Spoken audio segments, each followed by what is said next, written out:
Para ver el acceso subcutáneo vamos a ver unos detalles del tejido subcutáneo. Como tal es la capa más profunda de la piel como se observa en la imagen y va a servir de depósito de adipocitos que almacenan grasa y fibroblastos que van a sintetizar colágeno en macrófagos. Es una zona muy irrigada que en conjunto con las otras capas de la piel como la epidermis y la dermis van a brindar protección al cuerpo de daños físicos. Ahora bien, el acceso subcutáneo como una vía de administración de fármacos, este va a tener una absorción lenta, alcanzando el pico plasmático entre 15 a 30 minutos después de la inyección. La inyección además se va a realizar a un ángulo de 45 grados en relación a la piel con un volumen máximo de 2 milímetros. La absorción del medicamento es al 100% de gran eficacia y va a tener escasas complicaciones. Generalmente se usa en pacientes paliativos, estados terminales o con conciencia disminuida, pero también presentan otras complicaciones que veremos más adelante. Ahora bien, debido a lo que es fácil, poco dolorosa y muy eficaz, también presenta autonomía para el paciente, ya que se le puede instruir de cómo realizarlo. Además, esto debe cumplir unas características del fármaco, que estos deben ser soluciones neutras o isotónicas las que se va a inyectar, más no que sean irritantes. A continuación veremos un video de cómo se realiza la inyección. A funcionar.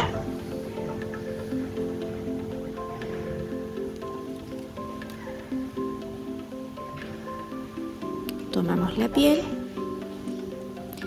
bisel hacia arriba, un ángulo de aproximadamente 45 grados.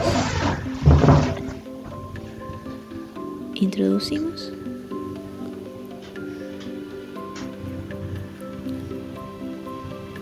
Y administramos el medicamento. Algodoncito seco, sin movilizar la zona. Indicaciones. ¿Cuándo debemos utilizar la vía subcutánea? Principalmente cuando existe una pérdida de la vía oral. Y esto se ocasiona por ciertas situaciones como la incapacidad para la deglución, la obstrucción intestinal, cuando existen náuseas y vómitos no controlados, por ejemplo en una gastroenteritis aguda, cuando hay intolerancia oral a los fármacos, cuando existe mala absorción, debilidad severa, confusión y o agitación, por ejemplo, en un paciente con delirio y con cuadros de agitación. También cuando hay situaciones de agonía y sedación, cuando existe disnea severa, cuando hay disminución de nivel de conciencia y cuando se presentan convulsiones. Asimismo, también se puede utilizar la vía subcutánea cuando tenemos la necesidad de que el fármaco se absorba de manera lenta y constante. Cuando los fármacos que utilizamos por vía oral no son eficaces. Cuando necesitamos administrar dosis altas de fármacos que por vía oral ya no son eficaces. También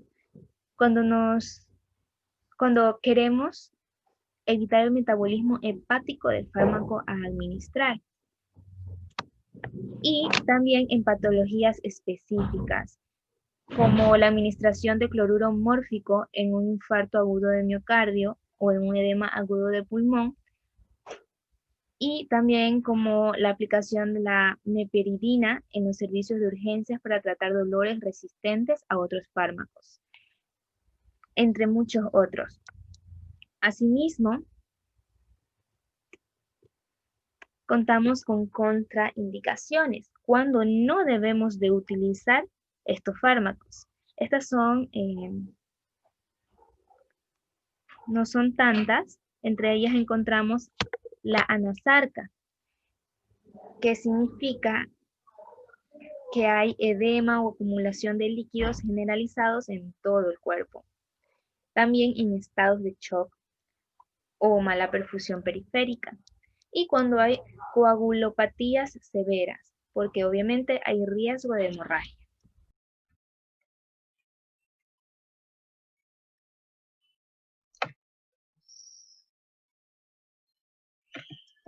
Entre los fármacos utilizados por esta vía está la insulina, la heparina y la vacuna.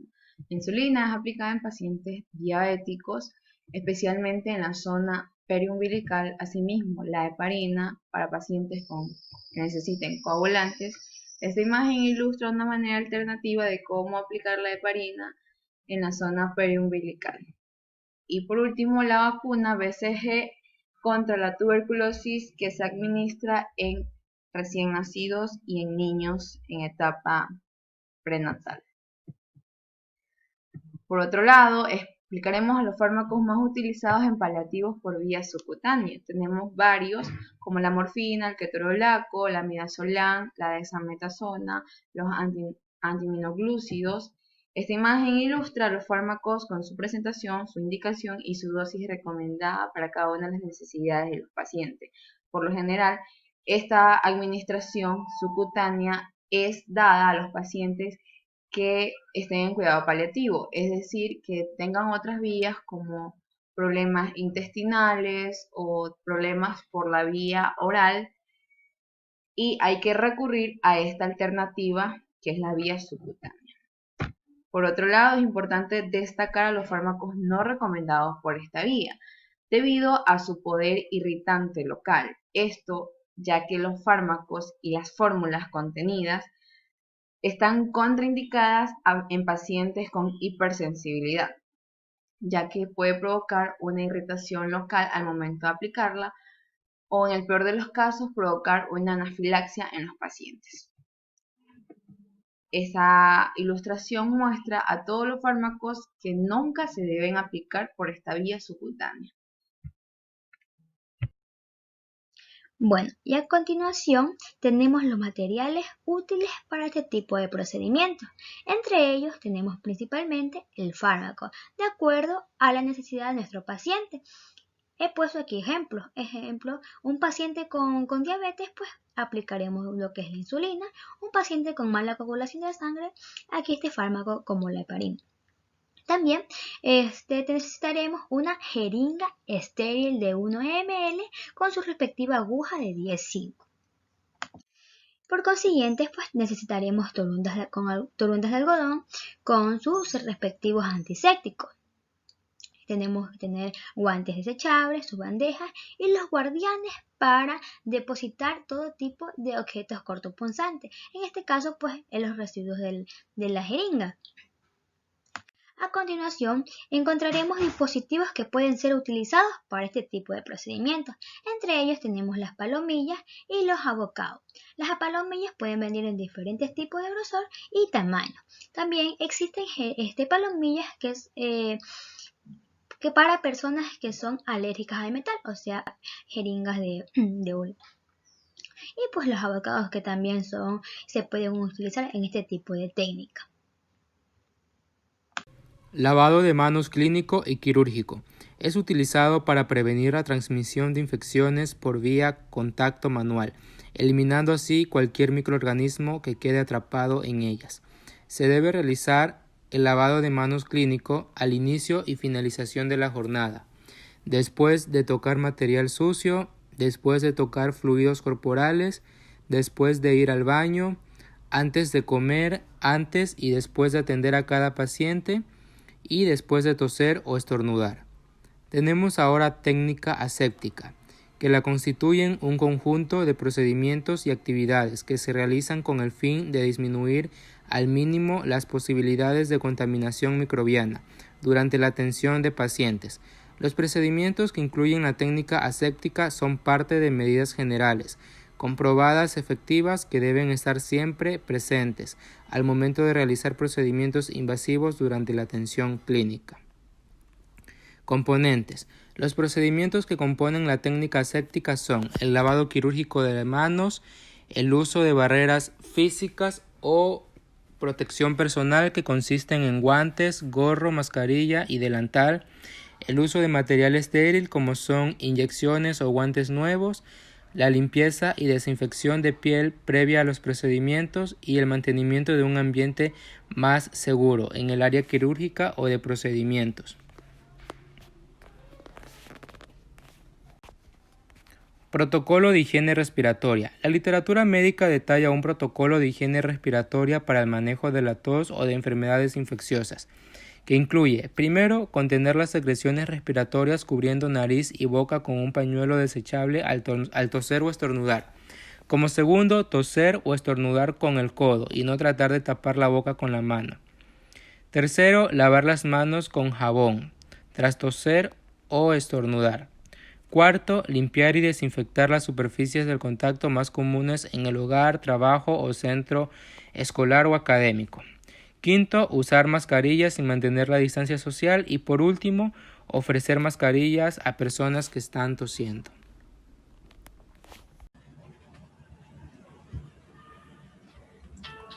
A continuación les hablaré de las zonas anatómicas y procedimientos que se aplican en la vía subcutánea. Comenzaremos con la vía subcutánea brazo. Previamente a esta técnica ya nos hemos colocado los guantes y hemos preparado todo el material. La técnica previamente también hemos purgado este dispositivo con 5 cc de suero fisiológico. Tenemos que tomar como referencia la articulación del codo y 4 dedos por encima de la articulación del codo.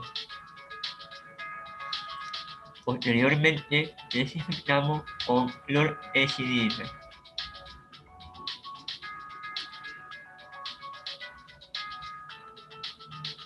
Es importante tomar un peñisco y a un ángulo de 45 grados pinchar por decisión.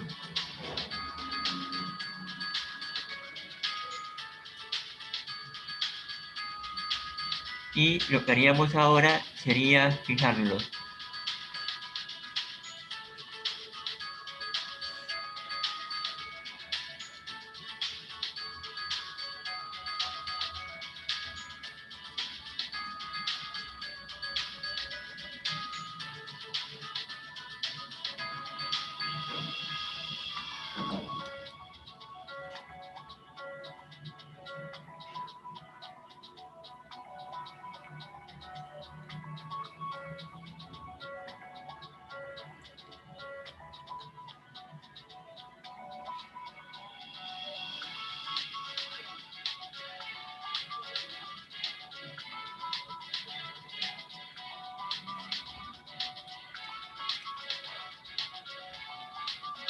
Es recomendable utilizar otra cintura para terminar.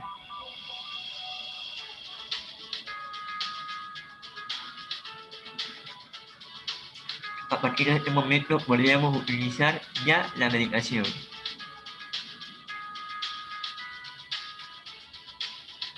Enroscamos el tapón administrando la medicación.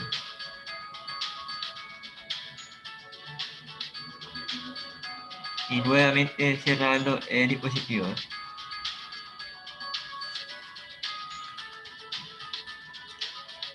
Vía subcutánea subclavia.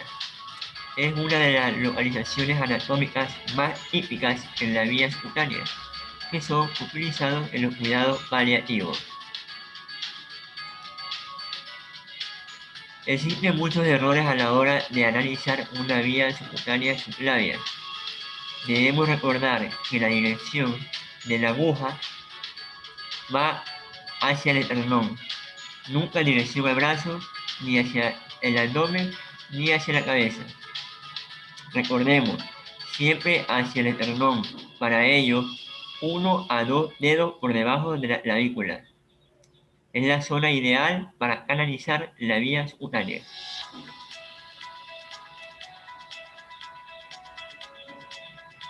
Luego desinfectamos con clorhexidina en círculo concéntrico hacia el exterior.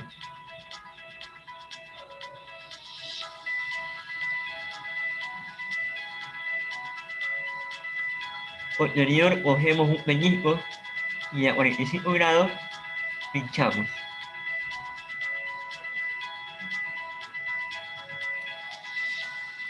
Una vez pinchado, fijaremos con nuestros dispositivos habituales.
y finalizamos fijando la zona exterior con otro apósito de sutura.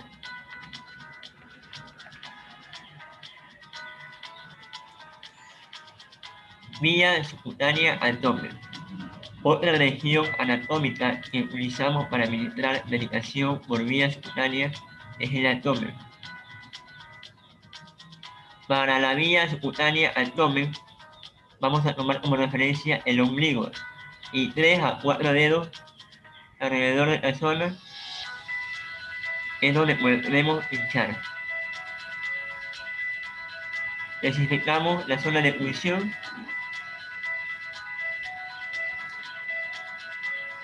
cogeremos un gran peñico y pincharemos.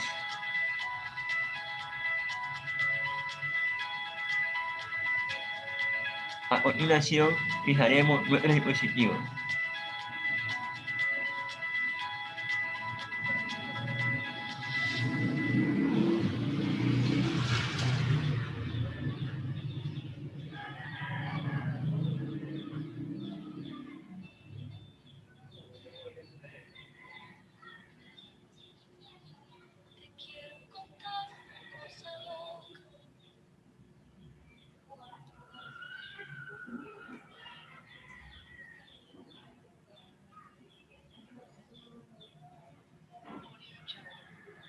Y ya lo tenemos listo para la técnica.